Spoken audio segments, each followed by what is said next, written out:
Welcome back to Philosophy of Mind. Today we're going to talk about the question of whether consciousness is a show or a story.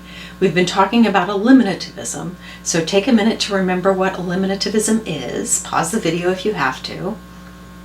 Eliminativism is the idea that there is no hard problem. It's the response to the hard problem that says that there are only easy problems and there's nothing extra that needs to be explained. What needs to be explained is the illusion that there is conscious experience, the illusion that there's something more than these easy problems of sensation and memory and attention. Dennett's multiple drafts theory is one of the best explanations of the illusion. It's a good eliminativism theory. So as we go through this view, think about eliminativism and think about how plausible it is as a response to the hard problem. If connected to this question is what it's like to have a point of view. Is it like a show? Is there a spatio-temporal perspective? Or is it more like a story, like a logical point, the center of a narrative? If it's a show, then there is a place or a time where your experiences, your thoughts and sounds and images of the world appear in your consciousness. If it's more like a story, then it's more like the way the computer is processing these images, that it's bits and bytes that are just taking that information and moving it to the next stage. So these are two different options. If consciousness is a show, then you're an advocate of the Cartesian theater and Cartesian materialism. We'll talk about those in a minute. If consciousness is more like a story, then you're probably an advocate of the multiple drafts model or of eliminativism of some sort. So think about the idea that consciousness is a show. Dennett calls this the Cartesian theater, and that is where consciousness appears. He depicts it as this place where consciousness happens, the 360-degree surround sound show of the mind. This is the Cartesian theater. It's important not to confuse the Cartesian theater with Descartes. Descartes did not come up with this at all. This is Dennett's invention. Dennett calls this the Cartesian theater, because of the legacy of Descartes in consciousness, in thinking that there is this mind that's separate from the body. People who think there's a Cartesian theater might be dualist or materialist. In fact, Dennett's primary target is the materialist. So he talks about Cartesian materialism as people who think that there is a Cartesian theater and they try to explain it in physical terms. So all of the scientists in that category, in the second category of responding to the hard problem, they're all Cartesian materialists. They all think that there is consciousness and they think that consciousness is physical. So Cartesian materialists are people who think that there is a Cartesian theater and they're trying to explain it in physical terms. You might be a dualist and believe in the Cartesian theater, but you would not be a Cartesian materialist because you'd be a dualist. You would think that the surround sound theater is something that's non-physical if you were a dualist. So Cartesian materialists, not Descartes. Descartes' a dualist. Cartesian materialists believe there's something that's consciousness, believe that consciousness is a kind of show, and believe that we can explain it in terms of physical processes. Dennett has some good arguments against Cartesian materialism. If you're inclined to think that consciousness is a show in this way, then what you need to do is figure out ways to respond to his objection. So I'll go through two objections that he makes to Cartesian materialism, and then later on, as we're talking about some of the scientist theories, some of the theories that are Cartesian materialist, then what we'll need to do is ask ourselves, can these theories respond to the two objections that Dennett proposes to Cartesian materialism? The first objection that Dennett proposes to Cartesian materialism is the problem of parallel distributed processes. So we looked at the different lobes in the brain, and we looked at the different processes that occur in different brain areas. And what science has shown, neuroscience has shown, is that all of these are going on all the time, that the brain is processing all kinds of different things, and the brain is processing them in different areas. And so the problem for the Cartesian theater is that there is no place in the brain where all of these different processes come together. They don't ever go to a central location such that in that one location all of consciousness happens. So there's no place in the brain where all of the stimuli are processed together. Now, it's important that Dennett puts together the two ideas of no place and no time where it all comes together. As we'll look later, this question of timing doesn't necessarily connect with the question of place. There may be ways in which the Cartesian materialist, in which the scientist, can determine a time that consciousness happens, even if there's no place where consciousness happens. So this, I'm giving you some hints about possible responses to this objection, but it's important to recognize that this is a substantial problem, that things are going on all over the place in the brain, and it's a problem to try to figure out what consciousness could be, given that there are all these things going on at the same time. So that's the first objection to Cartesian materialism. The second objection to Cartesian materialism is the problem of the homunculus. A homunculus is a little person, and the problem of the homunculus is the idea that there's an audience. If you've got a theater, then there's an audience for the show. If there's a show, who's watching the show? This seems to imply that there's a little person inside the brain that's watching the show. And the picture that I've shown on the slides of the Cartesian theater gives you that impression. You've got this head, and inside the head there's a little guy and a projection that's, where the show is happening. But if there's a little guy that's watching the show, then there needs to be some way that this guy is watching the show. He needs to have his own little head, little eyes and little brain and so forth. And there needs to be another little guy with a little eye and so forth and so on. And this leads to infinite regress. The objection is infinite regress, that an inner theater requires an inner viewer, and the inner viewer then requires another inner theater with a viewer and another inner theater with a viewer and so forth and so on. And so we never get an explanation of consciousness on the view that there is a show. This is the argument. So again, if you're going to be a scientist and argue that consciousness is a show, then you need to find a response to this objection. Dennett's alternative to Cartesian materialism is the multiple drafts model. So what Dennett argues is that because we have all of these different processes going on all the time, these are different drafts of what's going on in the world. And each process is regularly revised as it goes through the brain and as it interacts with other sorts of information. All of this is going on all the time in parallel, and there is no fact of the matter about which of the drafts at any given point is conscious.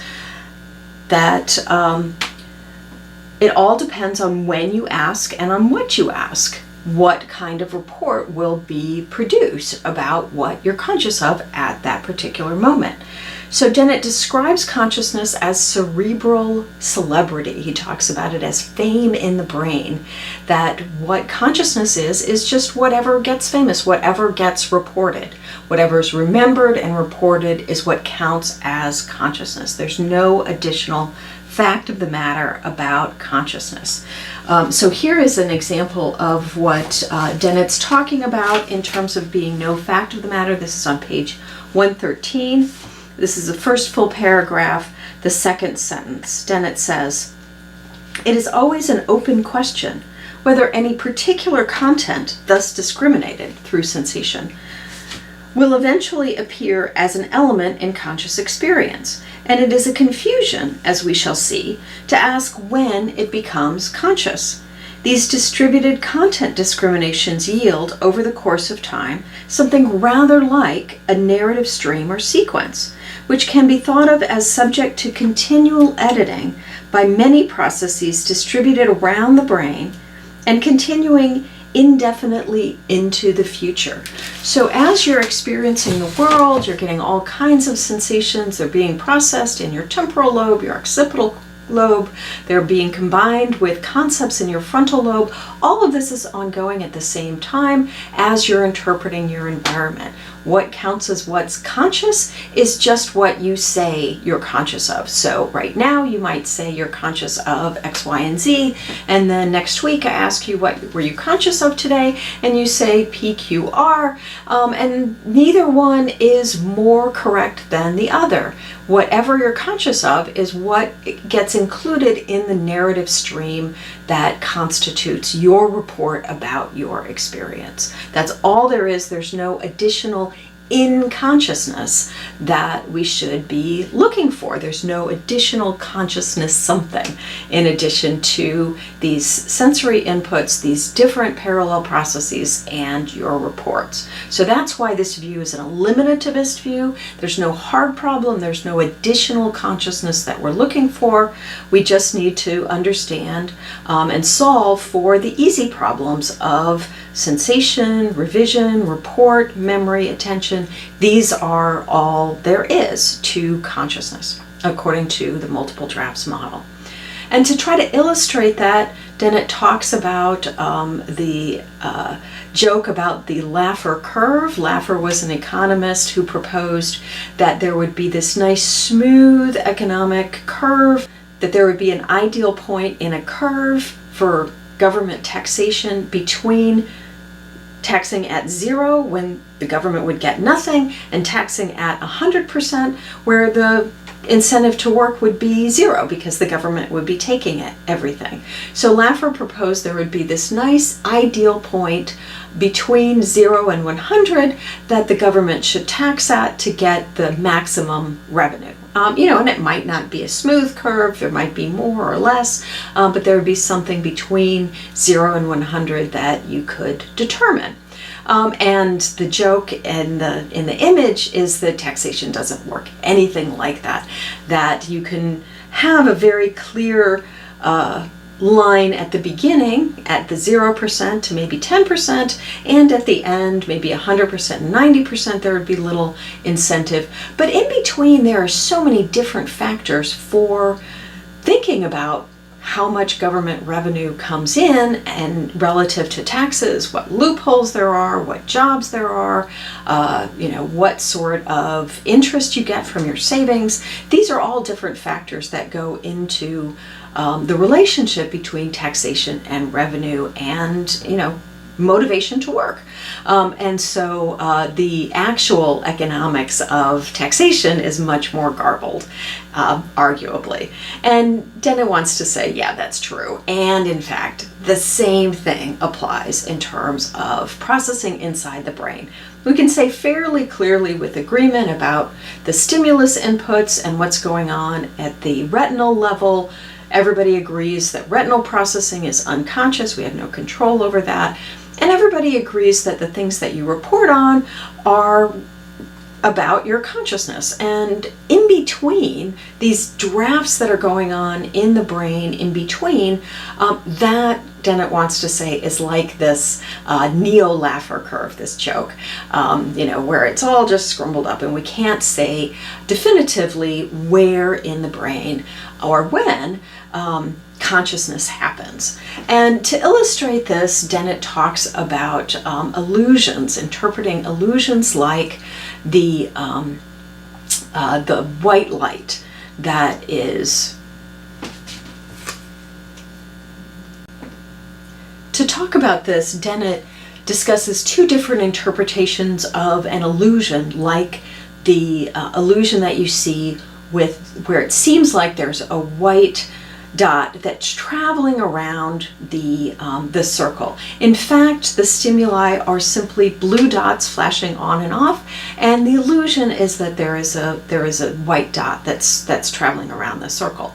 So if you're a Cartesian materialist, you have two possible options to interpret this illusion. You might say that it's an Orwellian interpretation, and Dennett talks about calls it an Orwellian interpretation after George Orwell's 1984. In 1984, the Ministry of Truth would reinterpret history after it happened to accord with whatever new governmental policies were in place. And so they would rewrite history, and now there would be a new interpretation of what happened in the past. And in relation to the illusion, the Orwellian would say, well, what happens is that your consciousness is exactly the same as the stimuli, that in consciousness what you experience is simply the blue dots going on and off, and then after consciousness there's a revision process where you add in this white, this sense that there's a white moving dot. So you report, I experience a white moving dot, but your consciousness, in fact, is these blue dots going on and off. That's the Orwellian interpretation of this illusion. Alternatively, as a Cartesian materialist, you might adopt the Stalinesque interpretation. And this is called Stalinesque after Stalin's show trials. Stalin had elaborate trials to convict political enemies as criminals. And so Stalin would have juries and witnesses and courts all constructed to create history, to construct history according to how he wanted it to go down. And so if you're a Cartesian materialist who adopts the Stalinesque interpretation of this phenomena, what you'll say is, look, you've got the sensory stimuli coming in of the blue dots going on and off, and you edit it before consciousness. So what appears in consciousness is actually the appearance of the white dot going around in a circle. And then your report matches what appears in consciousness. So this is the Stalinesque view. So if you're a Cartesian materialist, you might think for yourself whether you like the Stalinesque or the Orwellian interpretation of this phenomena, and it might change for different phenomena. What's important for a Cartesian materialist is that you have some principled explanation of what's going on in consciousness. But for Dennett, the lesson is quite different. So Dennett proposes these two different interpretations, not to adopt them, but to argue that both are problematic. He wants to say that the two interpretations are both consistent with all the brain processes and all the subjective reports that are possible, that there is no way to distinguish between the Orwellian and the Stalinesque interpretation. And because you can't distinguish them, there is no real difference between the two interpretations. There's no way to say what's in consciousness. All there is, according to Dennett and the multiple drafts model, is the stimuli coming in and the report going out. And that's all there is. There's no way to say inside the brain that any particular aspect of this process is in consciousness. So think about it for yourself as a result of this argument.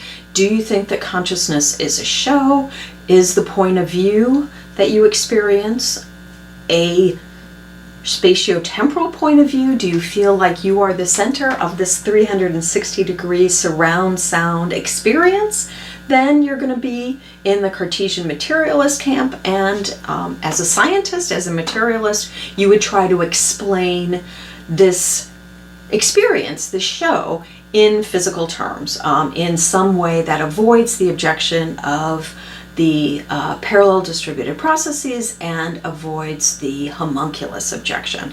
On the contrary, if you're compelled by Dennett's multiple drafts model, you might think that consciousness is more like a story, that your point of view is being the center of a sequence of narratives, that you are telling a story about what's happening to you, and that's what counts as consciousness. So be thinking about which way of thinking about consciousness makes the most sense to you as you do your journals in particular, and as we look at all of the various different phenomena of consciousness. Which explanation makes most sense?